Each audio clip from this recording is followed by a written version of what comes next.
Good evening. I'm Rick Dancer, and welcome to Get Real with Rick Dancer. And tonight we are going to get real, real, at least real for me.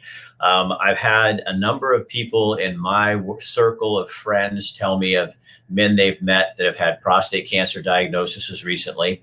And I've had a number of people over the last several months say, you ought to do a show and just tell people about what you went through and kind of what prostate cancer was like. And so I brought that up to Matt McCarl over at New Leaf Hyperbarics and Wellness. And he said, yeah.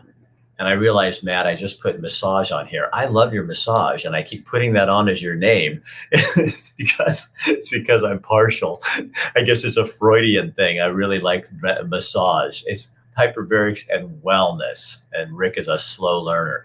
So what I thought we would do, Matt, I'm going to change this a little bit. I'm going to bring you in here real quick. So Matt, you guys, you do a lot of work with people who are in cancer treatments of different sorts.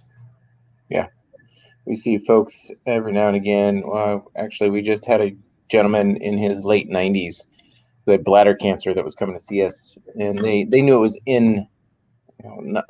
unfixable, uncurable, whatever you want to use. But he was coming to see us for better quality of life. After 3 or 4 treatments, Mom was like, "Hey, my dad's coming back. We got more dad, type time." So we gave them a better time with him, and him better quality of life. He just recently went into hospice care about 2 weeks ago. The staff here is, it's pretty rough. We get to know those people pretty well. Yeah. And Christina says you guys did a really great job. They're awesome over there. And Matt and them do a lot of different things. But so Matt, what we thought we'd do tonight, I'm going to show you a story, but Matt, you're going to ask me questions. So ask me one question, and then I'm going to bring up something. So what you were planning, because I warned Matt, I said, you're going to interview me. And then I pulled a bunch of clips from when I was going through cancer that I'm going to mix in here for people so they can kind of see what was going on. So Rick, when you did, what treatments did you use? So I looked at everything. I took like 6 months to kind of look over what I was going to do, because the first thing that came out was, you should do surgery. And then there was the gold seed radiation, and everything had a side effect that I wasn't comfortable with. And so my wife, really, I kind of shut down for a few days, and then she went to work and started looking for treatments. And we ended up at OHSU looking at what was called calypso radiation in the day. And it's basically they put beacons in your prostate, and I'll just let your imagination tell you how they get there, but it isn't fun. It's a rear entry thing. And and so anyway, yeah, I'm not a virgin.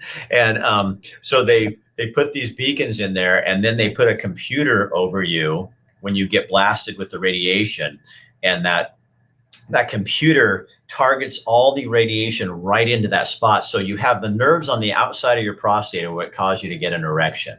And if they ruin those, then you are not getting an erection for the rest of your life. And that's one of the problems that I was having. I was very concerned about that. I liked that part of my life. And so this was why I picked this treatment. And when one time I was on the table in getting treatment, and I remember this big steel door closes, and I fart, and the movement of my muscles in there, just that little bit, shut the whole machine down. And the door comes open, all these little doctors come walking in and go, "Did you pass gas?" And I'm like, "Good God, you people see my junk, you know everything about me." And now I can't even fart. And he goes, "That little fart is what moved that beacon, and then that calypso is taking care of you that way." And from that day forward, Matt, that was like my greatest friend. So This video, I'll show you this video, and this kind of tells people what we're talking about here. Cool. When the phone rings and your doctor informs you have cancer, life forever changes. I work in the television video production industry. I do online videos, and decided after a lot of thinking to make my cancer very public. So here's the thing. I have cancer, prostate cancer.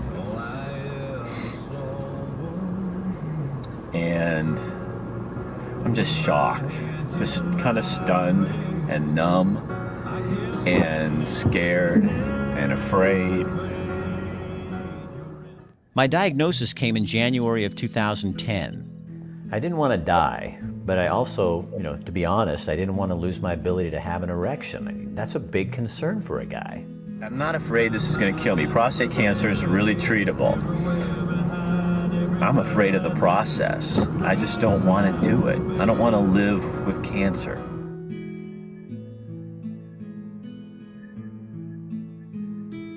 In my late 40s, my PSA jumped. At first, the PSA was 2, then 4, and that's when the biopsies began. It took 5 years and 5 biopsies to find cancer. My PSA was hovering at 20 when the cancer was discovered. That was the horrible process. We felt so alone while we were looking for a treatment. And I remember we'd go to doctor appointment after doctor appointment, and every time we'd come out, we just sit there and cry all the way home. The internet was even worse. The most talked about treatments always came with a host of possible side effects. Your temptation is to move quickly. You hear cancer and just want to get it out of your body. I resisted the temptation and took several months finding the treatment that was right for me, and I'm so glad I did. I wish in those early days we'd had a team of specialists like those at the Willamette Valley Cancer Institute to talk with us about all the options, not just the usual treatments. So you can't rely on friends and relatives or other men in your life who've had prostate cancer and do what they did. You really have to go through this process yourself and figure out what's the best treatment for you, or whether you really want to get treated at all at this point. Cancer did change my life, but not in the ways I thought it would. We chose a treatment that worked for us. Yes, this is not just your decision. Your wife needs to be part of that process. I think attitude is a huge part of cancer treatment, survival, and moving on. I didn't have to fight cancer. I had to fight Rick Dancer, me. Surviving cancer did have lasting effects on our lives. We discovered how much stronger we are and how short time really is when you think about it. We now do triathlons, our first half marathon. We cycle Oregon and try things we never dreamed of trying before. I'm not trying to glamorize cancer. There is nothing beautiful about it. But cancer let me stare death in the face and then walk away. There is something powerful in the gift of survival. Guys, the best advice I can give after going through this process is don't rush into anything. First of all, determine whether you need to be treated with your different doctors that you're going to go visit. If you do decide on treatment, look at the side effects and make sure you're comfortable with what's going to happen or what could happen. And then remember, you will get through this. Life is good now. My PSA is down to 0 for the first time in a decade. My side effects from the treatment are minimal. I look back at this video and remember that day like it was yesterday. That's kind of where we're at.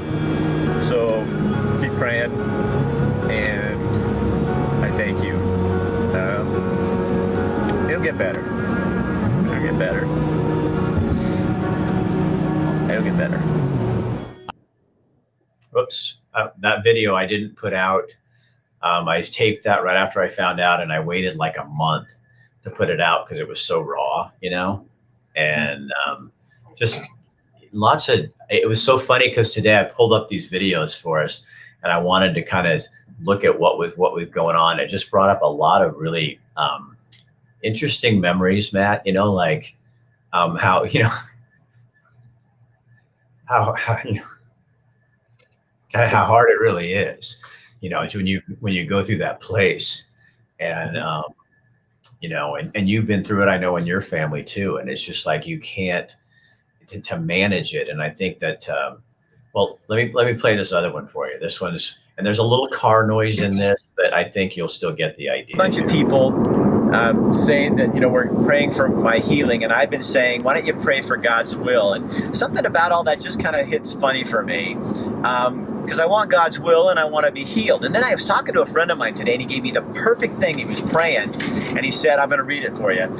Make sure, God, would you give Rick a healing in the definition that you have planned for him? So a healing in the definition that God has planned for me. See, I like that. To me, that says everything. in the definition of the unique and individual plan that God has set aside for Rick Dancer. I like that. So if you want to pray for me, and I would love it if you would pray for me. Pray for a healing in the definition that God would have planned for me. And then let's see what he does.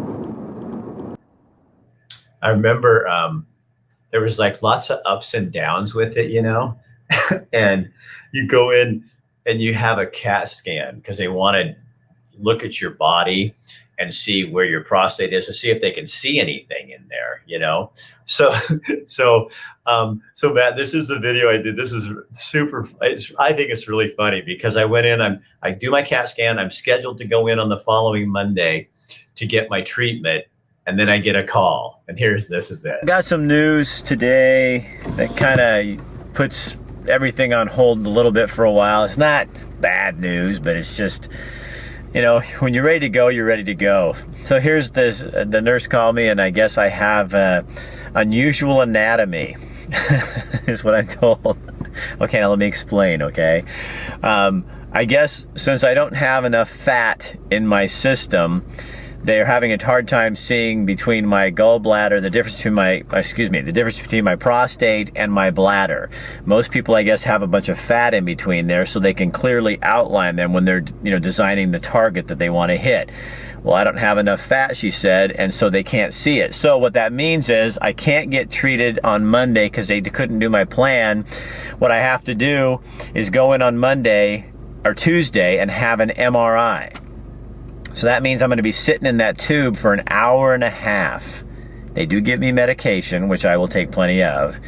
And she said, you'll sit in there for an hour and a half, and then that'll give them the picture they need so they can go ahead and design my plan. I'm not upset about it because you know what? I want the best plan I can. And if that's what it takes, then that's okay. So there you go. I'm too healthy.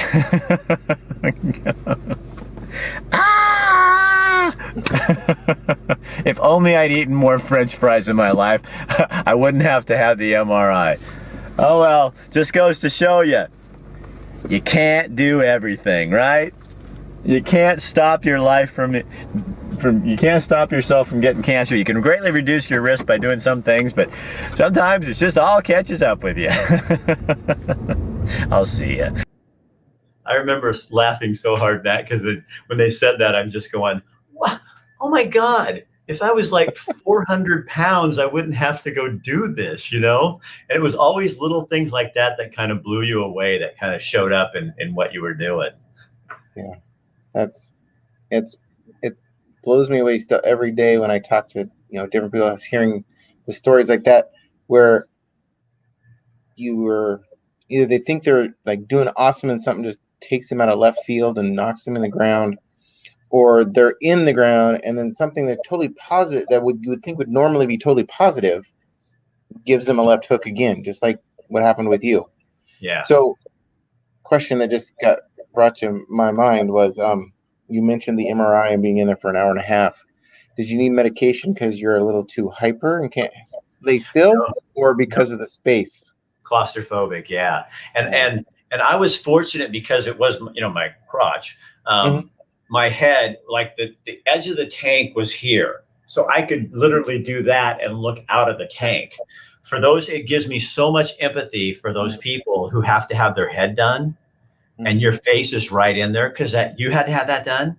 Yeah, when they were looking at my neck after I had my neck fusion, that noise is just, and they give you music, but you know, that's kind of like, well, it's better than nothing, but it doesn't really cover what was going on. You know, before I went there, Matt, there's something really weird that happened. Like when I was sitting there and I knew I had to go have the MRI, and I had a dream about it. It was really weird. It was almost like a vision. And it was like I walked into the room and I'm getting ready to go to the machine, and then there's God. And God looks over at me and I go, what are you doing here? And he's like, well, I'm here to go through this with you. I said, you can't go through this with me. There's like a little tiny hole. I'm going to lay in there. There's not room for you to come in there. And he goes, no, Rick, I'm going to put my whole body around you, and I'm going to go in there and I'm going to hug you the entire time that you're in there. and you're going to be fine.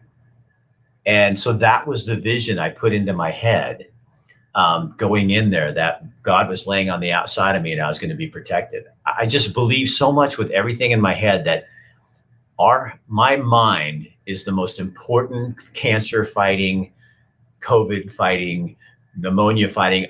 This is my weapon of choice. And I think if we understood more, like I was talking to a cop the other day when I was getting some gun training, some shooting training, he goes, Rick, the thing that kills most people when they get a gunshot is the shock. He says they give up. They think it hurts really bad. And then they just go into shock, and that's what kills them. He says a lot of people can survive a gunshot, you know, and he goes, you see people that are shot up really badly and they survive. It's because it's mental. I mean, there's some that are going to, you know, obviously that, you know, they're hitting the heart or something and it explodes. You're not going to live. But he says really most gunshot wounds, what kills people is their mental stability, what they're thinking about. Absolutely. You have show people that my wife snoops on Matt's page because she's always looking for new things. So you have a new product you're selling that is for brain health, right? Yeah, we actually is partnered with a company called Amare, and their lead product, I don't have a box of it but their lead product is called Edge, and it's about mood, motivation, and metabolism, and those are the three ingredients right there. Mango leaf, lychee fruit, and palm fruit. And I tell you, Rick, I get lots of energy and everything from the hyperbarics. So I normally don't need like all those energy drinks that most people do to get energy in the afternoon. But I do get a little mental fatigue from working on a computer, staring at the screen time stuff just kills my mental ability in the afternoons. I start getting mental fatigue. I get some great mental, so I take this after lunch. And I get great mental clarity for the rest of the day. And you're not putting anything weird, like, because those energy drinks you get, I can't, all the caffeine and stuff in them, I can't do that, you know? Yeah, exactly. So all during this cancer treatment, when I first got it, Kathy said to me, so how are you going to do this?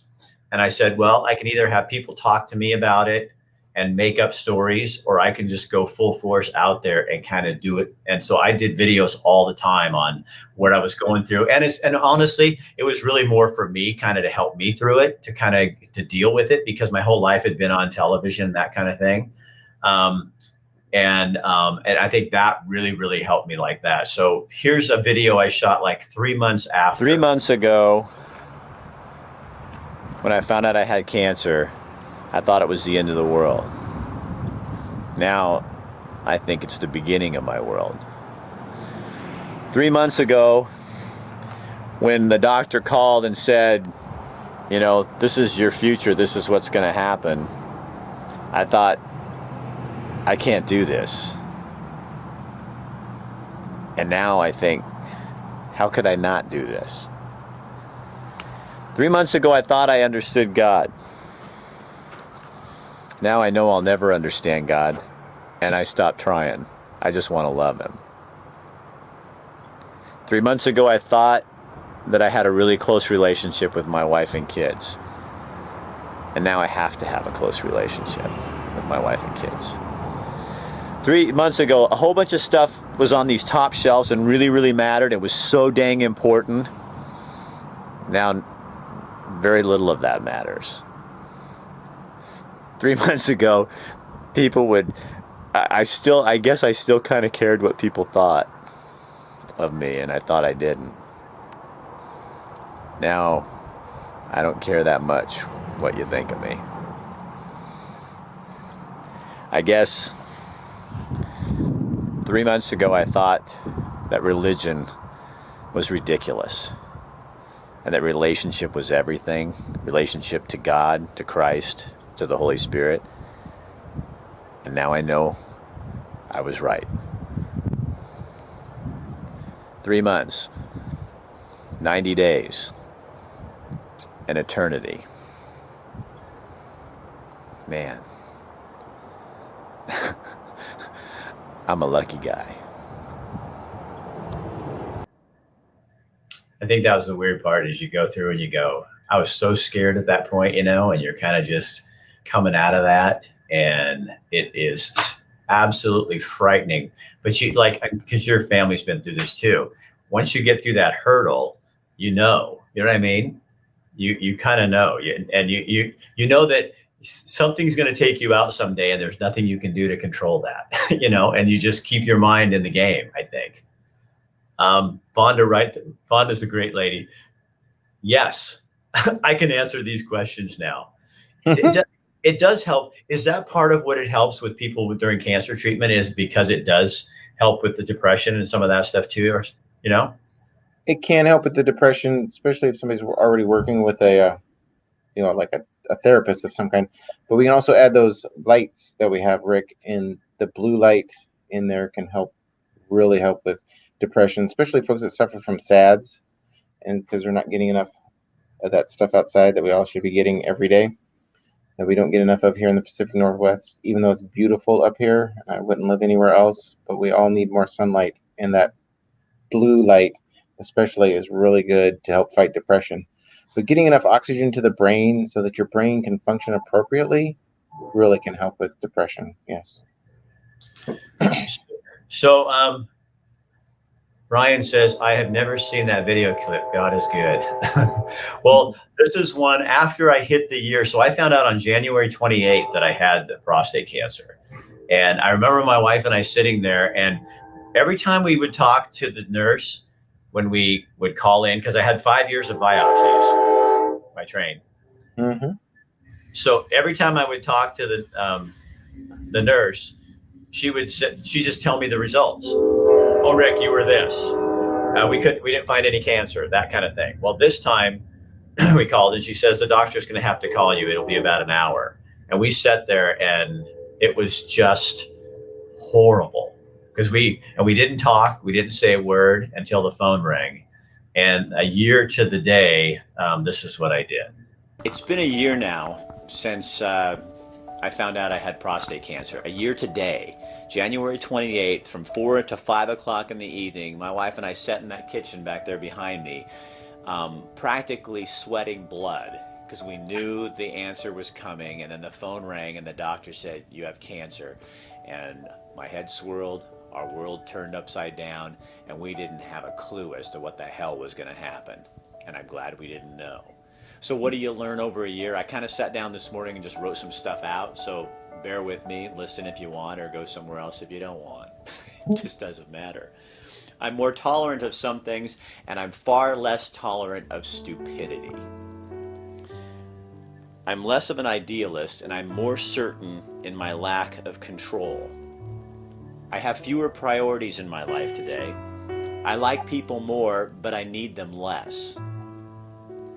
I trust God more and trust less in the ways of man, politics, religion, systems, formulas.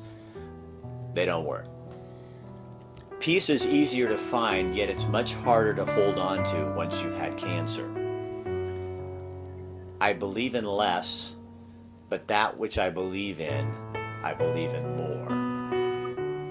Compromise is easier to attain because when you have cancer, control becomes obsolete. You understand you have no control. Loneliness after cancer is more normal. Understanding matters little. Planning is worthless. Adventure is survival. What you put on your body once you've had cancer no longer matters. What you put in it means everything. I would never go back a year. This has been a hell of a year. But I don't want to give any of it up either, because it's mine. It's Kathy's and mine. We own it. I would not be the person I am today had it not been for cancer. God's good. Kathy and I were walking around the lake the other night, the pond, the Walterville Pond, and talking, and we used to believe in so many things. Now it's down to 3. God, Jesus, He died on a cross for for my sins. That's about it. Everything else, I just don't know, and I don't need to. Simplicity is the way of living, and cancer has given me that. So, 29th of January, let's go into 2011, and let's have a much better year. I think that's why the reaction to COVID was so hard for me, Matt, because it was like, I'm not putting something in my body anymore to protect that I can't purchase safety, and I can't be scared into it either. You know what I mean? And I think that, that's, I don't know. You know what I mean? I don't even know how else to explain it. Yeah, no, totally. So another question I had, and probably kind of hit on it somewhere in one of those videos, but what was the hardest part?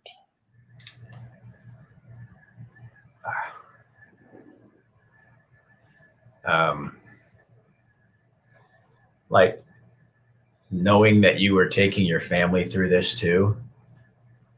Because when you have cancer, then your wife has it, because they have to go through that. Your kids have it.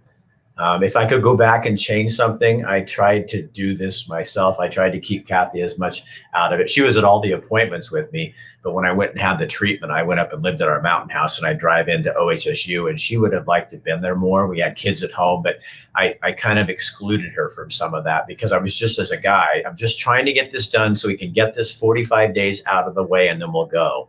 And that came back to bite me in the ass, and I wish that I would have done that differently. It really is it's a family thing. And I think that's the hardest part. I was never afraid that I was going to die. I was afraid I wouldn't get an erection again, and thank God I can. But I was never afraid I was going to die. And like I said in that one video, it's even, okay. So like right now, I'll be really honest with you. I need to go have my PSA done, and I have to do it every year at the same place at OHSU.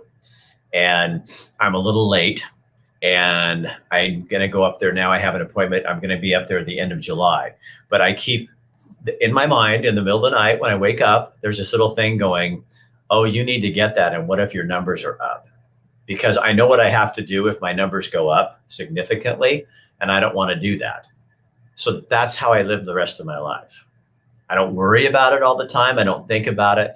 But once a year, that test comes around, and you think, this, if the answer is something, it's going to throw me back into that game again. And I just don't want to do it. So, I mean, that's just being really honest. And that's what, when I wake up lately, my night thing, I have to sit and talk myself out of being afraid of that. Because it does make me apprehensive a lot. Yeah, let me play you another video. This one, I can't remember what's on this one, but I know it's important. I don't want this to sound like it's prima donna, like it's like, oh, everything's just great. I have moments. I woke up this morning really, really early and started thinking about radiating my prostate, and a little teeny bit of panic came over me because it scares me. I don't want to radiate my body, and it scares me. But then when I was talking to this friend of mine today, he said, you know, when I was going through the process, Rick, I would visualize my grandmother making me a meal, because that was one of the most charming memories I had. So I'd imagine her making a meal for me while I was laying on the table. And he goes, I think that really helps. And so for me, what I'm going to imagine while I'm getting my prostate radiated and the cancer radiated is that vision I had of God in the waiting room, waiting for me, running up to me, not just sitting and waiting, but running up to me when he sees me and saying, Rick, are you ready? I'm here. He's going to be there every day. I'm here to go through treatment with you. They're not going to radiate anything in you that they don't go through me, because I'm going to be laying on top of you. And then I'm going to take my hands and I'm going to put them around all your other organs, so only your prostate will be in my hand, and that's the only thing they get to radiate. You know what?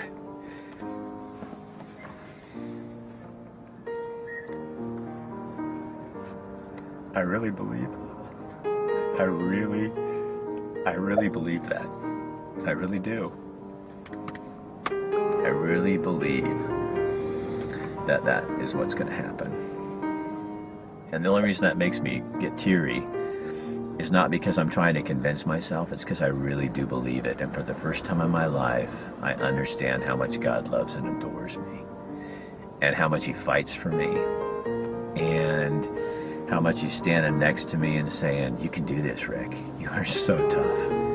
You got so much in you that you don't even know about, and you can do this. And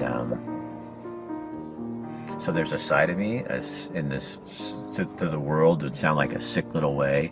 I'm kind of excited to go through this and get this going, because if it's anything like what I've experienced so far from the hand of God, I can't even believe in 6 weeks what I'm going to look like.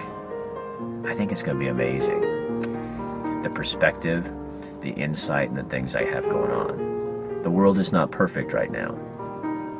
There's things that are really, really super, super hard. But you know what?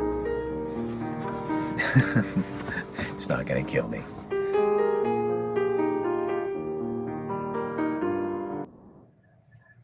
So that, and I think that's, God, that just, I don't know, that just, it just brings it all back.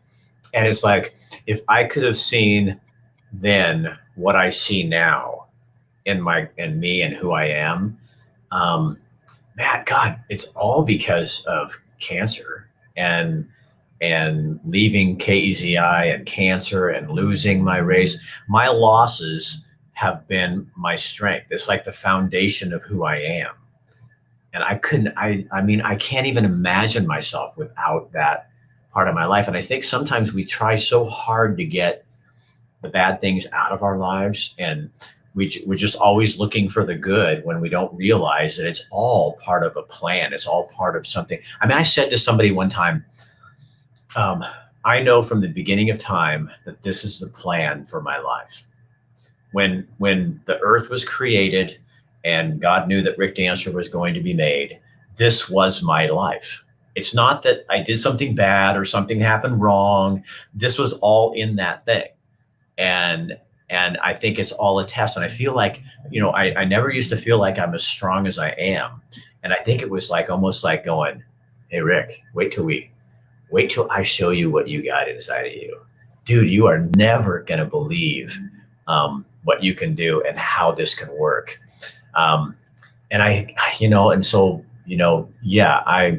I'm lucky. People say to me, oh, well, at least you had the good cancer. This is the most treatable. I'm going, yeah, the one that makes it so your erection's threatened. That's what every guy wants to hear. I'm always think it's kind of funny when people talk about the good cancer. But it's, I'm so glad I'm on this side of it. Let me I got one more video I want to show you here. And then I want you to talk more about how you guys help people like me get through this stuff. I went on a run this morning. I always start things with so. I went on a run this morning, and I created a new channel on my Pandora station, and it was Celtic music. And when I was going through cancer treatment at OHSU, every day I'd go to the gym and I would listen to this Celtic music, and it would kind of help me, fight the effects of this radiation and stuff. And it's just weird how God brings things back to you, because I'm running this morning, and a few weeks ago I found out that a friend of mine who had cancer a while back, the cancer's back, and he's probably not going to make it. Then yesterday I got a call from someone really super close to me, and they found out that they probably have cancer and they're waiting for the tests. And so as a cancer survivor, what that does is it brings it all back right in your face. And so I'm running along the track and around the bike path, and I'm getting all teary and starting to cry and thinking, oh gosh, I don't want mine to come back. And then I had this thought, and I think God was just whispering in my ear, the enemy's not cancer. The enemy's fear. Fear is the thing we have to stop. Because, honestly, do you think that you're really going to be cut short on your life? I mean, God has your days numbered. He knows exactly how long we're going to be here. And it's not like he's going to turn around one day and go, oh gosh, Rick got cancer and died. I forgot I was working on something else. I mean, that's not how God is. So he knows, and you will not die 1 second before you're supposed to take your last breath. So what are we so worried about? You know, instead of dealing with fear, I think what we should be doing is just treating people with kindness, doing nice things for people. Go out and live your life to the fullest today, because cancer is not going to kill you. Your time is going to come, and God will say when and where that is. So cancer has no power over any of us. And I think it's about time I remember that. And I think it's about time the rest of us remember that. So anyway, that's just what I'm thinking this morning. I'm going to go get a haircut. So you guys go do what you got to do today. Have a good day. Go be kind to somebody. Do something nice. And don't be afraid of fear. Gee. It's always about the hair. I was going to say that looks like the beginning of the new do right there. Yeah, that was the start of something big. You know what's funny, Matt, is that I now post-COVID, and I'm calling it post-COVID because I went to my favorite coffee shop today. And I walked in and the baristas had their masks off, and she looked at me and she says, take your mask off. And I took it and I threw it across the room. And I'm like, yay. So people, but I think that's what people didn't understand this whole time. And people, there's some that have been critical of me. I've already done the fear thing. And I understand that fear doesn't work. It doesn't work on me. So the governor and everybody, Dr. Fauci, everybody can put their stuff out there. And it doesn't mean I'm not careful, but it means I have a different perspective on life than that. And, you know, if I die of COVID, I die of COVID. It doesn't mean I'm not going to be careful, but I'm not going to live my life in this little teeny shell that's created by government for me, when I'm going to live to the fullest until the end, because I had cancer. And if you don't understand that, I don't give a shit. Right. You know, I think that's, you and me are on that same page right there, Rick, where in the beginning of COVID, I was at, it's my body. If I want to expose myself to it, let me do that. Don't tell me what I need to do to protect myself. I will protect myself how I feel I need to protect myself. So exactly, you know. So like you said, my family's been through that whole cancer thing multiple times. So yeah, I get it. So is that kind of, I know it, I already know because I know you so well. Part of the reason you found this is your wife was going through some cancer as well, several times. And you, I mean, and then what's so cool about you, Matt, I think, is so you find something that's working for your family, and then you bring it to you know, Western Oregon, so that you can do the same thing for other people. Because you take these into people's homes who are going through cancer treatment, they can rent them, and it helps them. Yes. In multiple ways. We have folks that, you know, for example, we have a client 3 years ago that came to see us because he was dealing with, you know, PSA counts that were coming up. And he came to see us, and they would go down. And he'd be good for a while. And then 4 or 5 months later, he'd come back because they were up. He'd do treatments, and they go down. And finally, he's just like, I need one of these in my home. So he has one in his house. He just lives across town even. Right. But it's much easier for him just to treat in his own home regularly to keep his PSA counts down, instead of coming back and forth all the time and taking that chance where, oh, I missed it. You know? And then we have folks who are dealing with other kind of cancers, like breast cancer or bladder cancer, or, you know, any kind of thing where they're trying to treat it naturally, because that's where we were with my wife. The chemo was killing her faster than the non-operable tumor in her brainstem. Right. And so we had stopped. We were just doing, you know, high dose vitamin C, you know, lots of hemp seed, you know, all the stuff you can do natural, you know, as well as, you know, you talked about the mental stuff earlier. One of her biggest things was she tried to protect me from what was going on so that we wouldn't discuss it. So she didn't have to talk about it all the time. And she just wanted to be happy, and she wanted to go do things that she wanted to do just in case, which I let her go do all that stuff. And she got to have, you know, quality time with her mom, go have adventures, and just be happy and not stress about it. And I think that's a lot of things that happened as well. But then we found hyperbarics, and we started treating. And so because it's inoperable, they couldn't go in and remove it. So they would go in every July and drain it. they could do that at least so that she wouldn't pass out and come back. And when she would pass out and come to, half her body wouldn't work. It was like she had a stroke. But they would drain it. And so we started Hyperbarics in June. They drained it that July. A year later, they went to drain it, and there was nothing to drain. And that's when they did a PET scan and found out that she was in stage 2 from stage 4. And then a couple months later, she's stage 1, and then full remission. And that's where she is now. There's nothing in her, they test her blood and look at it, and there's nothing they can't find, like, nope, you still look good. So you have one in your home too, you spoiled little brat. Well, actually, it's here right now. Yes. But so how do people get in touch with you? I put your phone number on the grill, but you have different programs too. You have different specials, and you have ways people can get in there for that first treatment for any of these things: autism, for depression, for just feeling better. And if somebody is going through cancer, here's a great way to do something different besides the regular thing. That's one thing I learned out of this, is the first answer was, Rick, operate and take it out. And radiation wasn't my big thrill, but at the time, it was the next best thing I could do in my estimation. But I was looking, and my wife was looking desperately because I didn't want to do the operation. You can't, for me, and other people choose that. That's fine. For me, I can't just take things out of my life. I have to, and I know a lot of guys are like, I don't want that in there. I want it out. Well, there's no guarantee they get it all out anyway. To me, I was hoping you blast it, and then maybe you're killing some little ones that are random out there that are flying around, and the good thing about all this stuff is it's still our decision what we do with our body and how we choose. And if you do the research and you come up with a different answer than everybody else, and you feel it's the right answer, then do that. And that, I think, is why I keep bringing this back. But as I'm talking about it, I'm realizing that's what pisses me off so much about this reaction to COVID, is because we should get to decide for ourselves, like I had to do for my cancer. It is my body. It is my choice. And I'm not impacting you. Leave me the hell alone. Yeah. Matt, I love you, and I love what you do separately. And when it came to this topic, and I thought Matt was going, what should we do this month? And I said, Matt, we should just do something on cancer, because that's what you do with, and let's just do mine, because I'm getting all these requests for people to do it. And I appreciate you letting us do this on the show, because there's been a ton of people on here. And I think you guys share this on your page, let other people know.